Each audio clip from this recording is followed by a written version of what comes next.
Hello students. So today let us continue with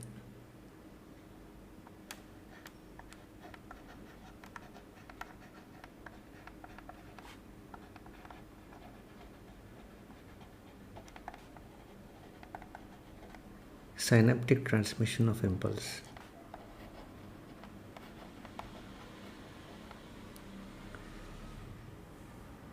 So during the last lecture what we learned was how the impulse gets transmitted through the axon.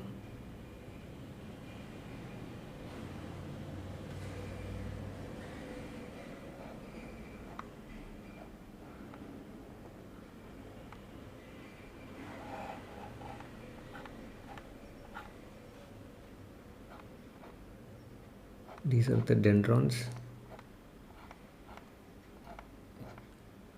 This is the nucleus of the cyton. This is the axon. These are the terminal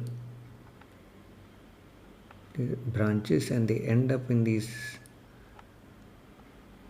rounded structures that we call as bulbs, synaptic bulbs.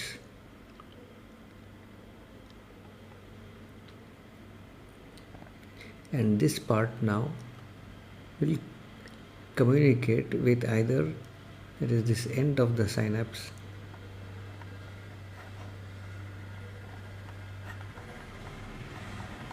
synaptic terminals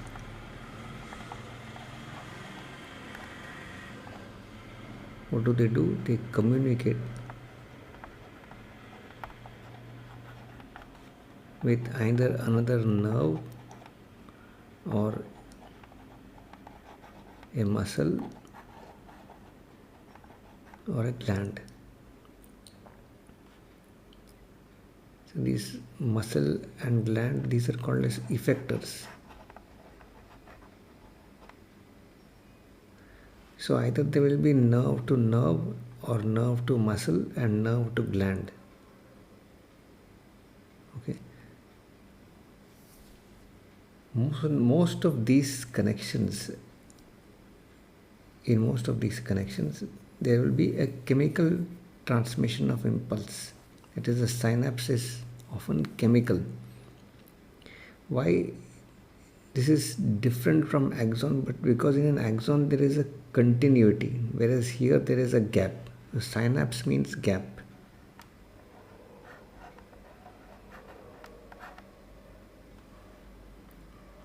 Okay, synapse means gap. So between nerve to nerve there is a gap and we have to join the gap, or nerve to muscle there is a gap, we have to join the gap. Similarly between nerve to gland. So in this gap or across this gap, how does the impulse get transmitted? This is what we want to learn here. So for this let us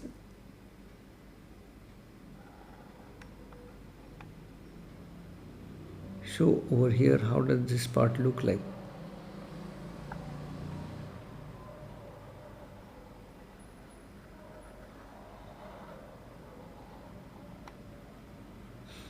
This is axon and this is synaptic bulb.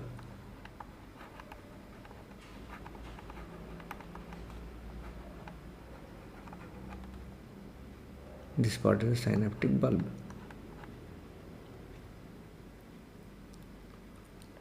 So this membrane which is on this side, we call this as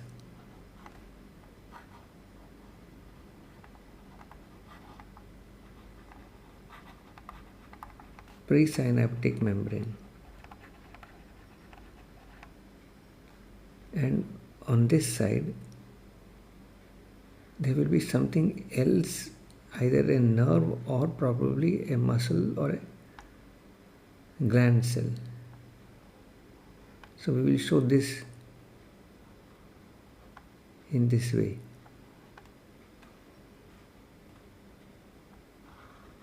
This is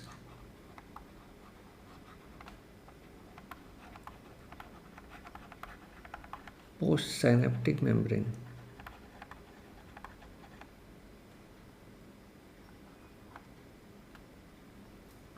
So here, this gap which is there is called a synaptic cleft. This space over here is called a synaptic cleft, the gap. Now yesterday we have seen that resting potential is always negative inside the cell. So this is all negatively charged.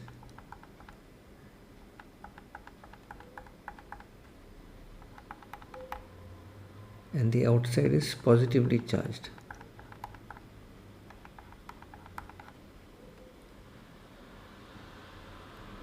Now, action potential, AP is action potential, travels up to synaptic bulb. Synaptic bulb means this is the synaptic bulb. As it further moves down, that means what we have said, AP action potential. Action potential is nothing but waves of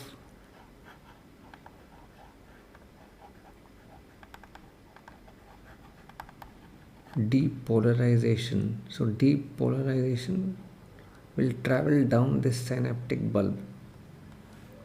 That means as it comes over here, the negative inside has become positive, the positive outside has become negative. So as it comes down, another way to show this is we show a small circle over here.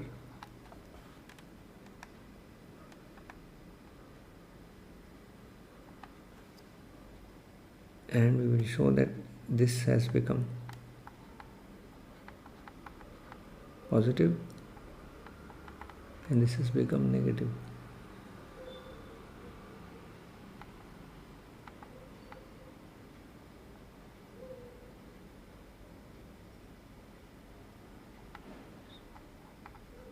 The impulse is traveling down over here. As this happens, there are a lot of calcium ions outside. These calcium ions move in only at this junction.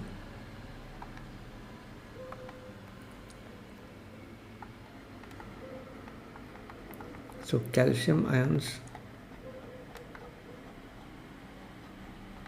rush into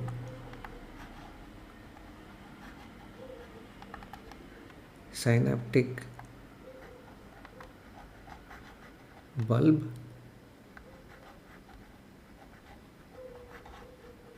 through channels.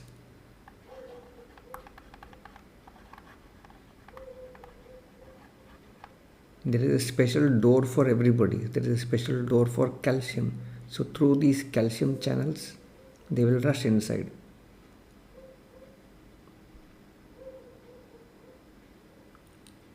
And when this happens, these endings have got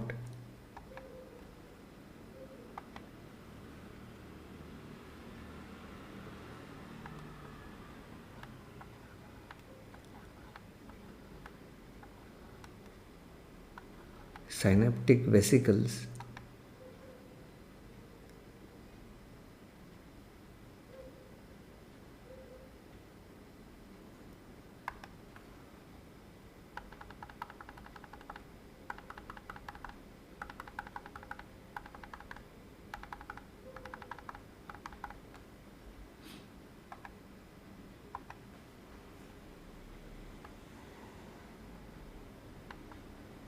So each one of this is a synaptic vesicle with neurotransmitter. So when the calcium ions enter inside,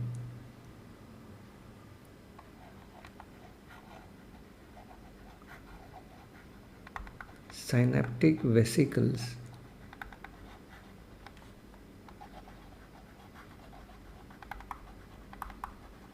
containing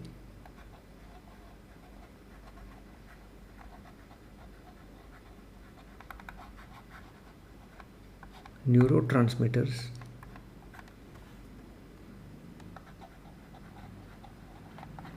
move to the edge. That means they all move over here now.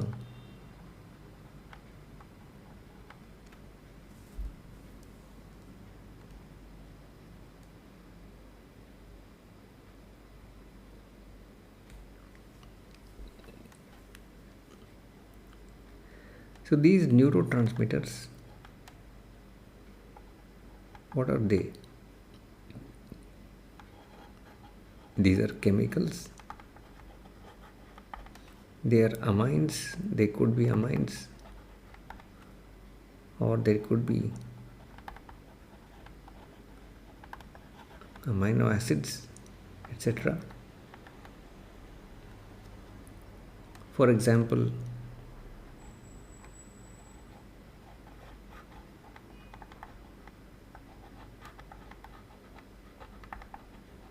norepinephrine. This is called as noradrenaline, or something like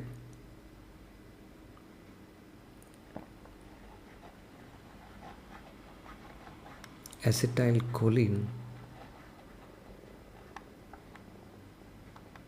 or something like gamma amino butyric acid, GABA. So these are examples of neurotransmitters. These are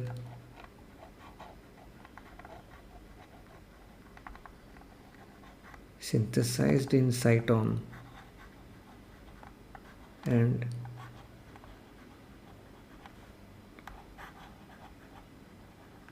transferred to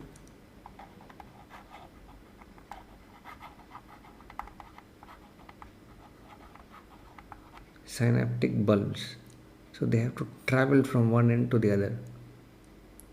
Now here what we are saying is, when the calcium comes inside, these synaptic vesicles, they move to the edge.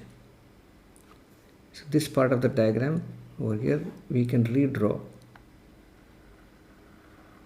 This is the presynaptic membrane, this is the postsynaptic membrane, and this is the synaptic cleft.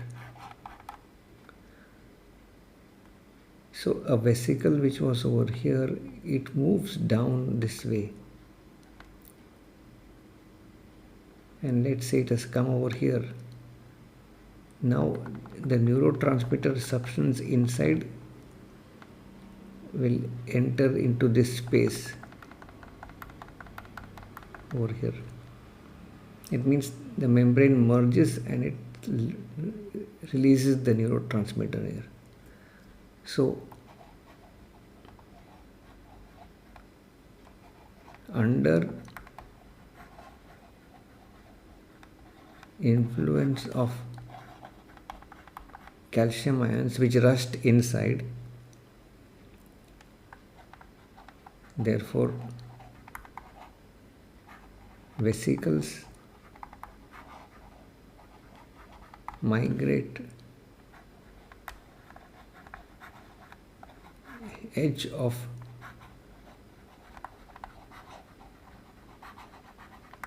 presynaptic membrane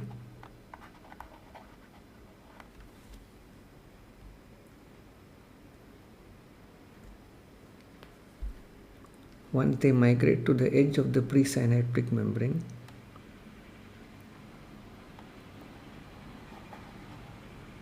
and release the neurotransmitter, whatever neurotransmitter it has.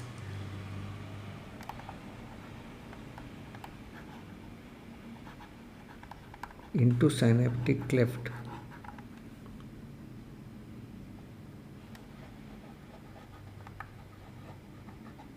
Each nerve has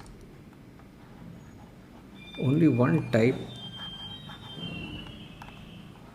of neurotransmitter.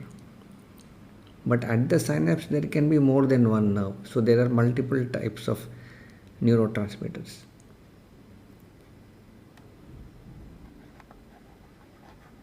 Each neurotransmitter will have a corresponding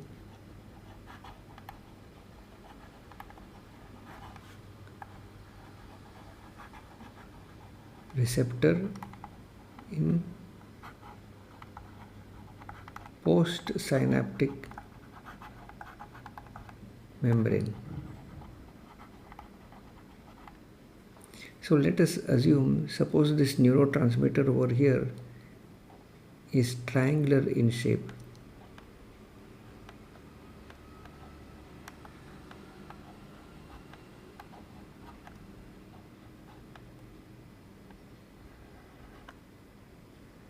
So in the corresponding postsynaptic membrane,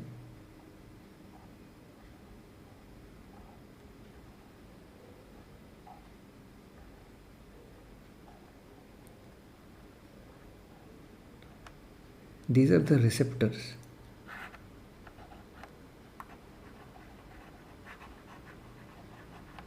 Receptors in or on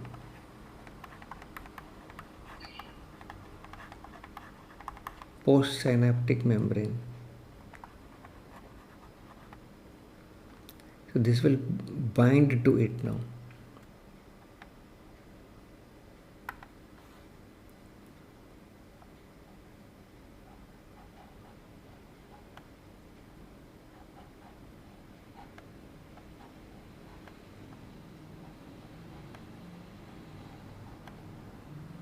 So you see the next step is that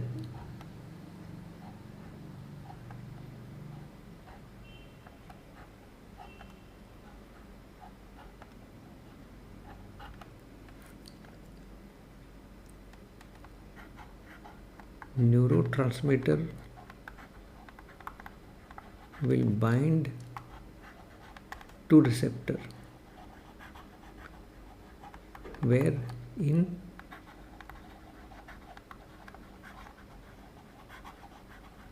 postsynaptic membrane. And what will happen because of that? That particular part will become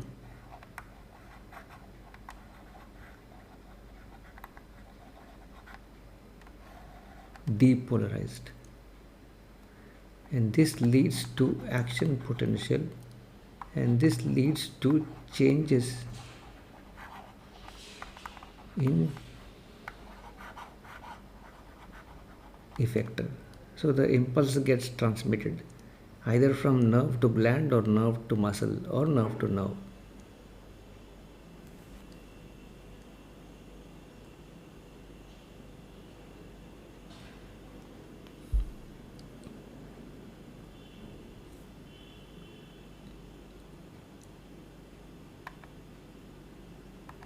Remember that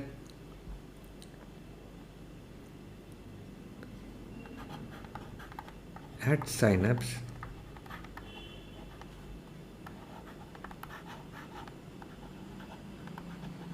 different nerves may be present.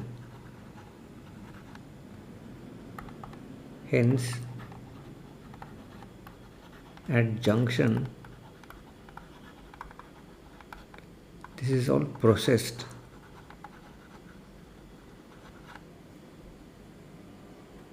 This is called a summation.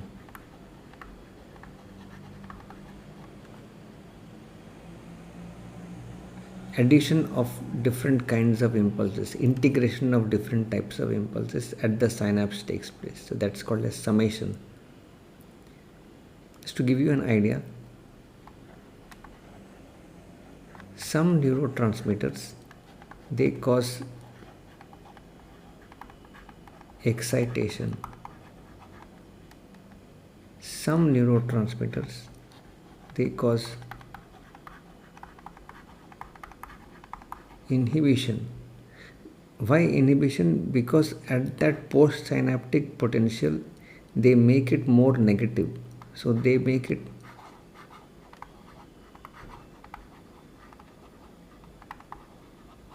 hyperpolarized. In excitatory, they will make it depolarized.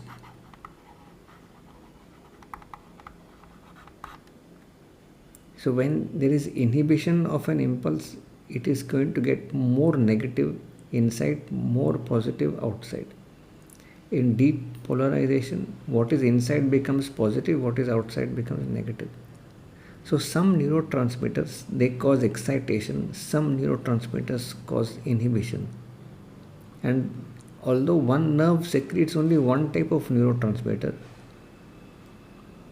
several nerves may come to at one junction, and that is what causes the changes at that junction, whether how it is going to get processed and transmitted. Okay. So here we can learn a lot about different types of neurotransmitters, so you can find out for yourself about types of neurotransmitters, their role in physiology. They have a crucial role. And here you can also find out about drugs and what is their impact on transmission of nerve impulses and what happens by using of drugs in the brain, because this is related to synapse. So with this we finish this topic of transmission of nerve impulses. Thank you.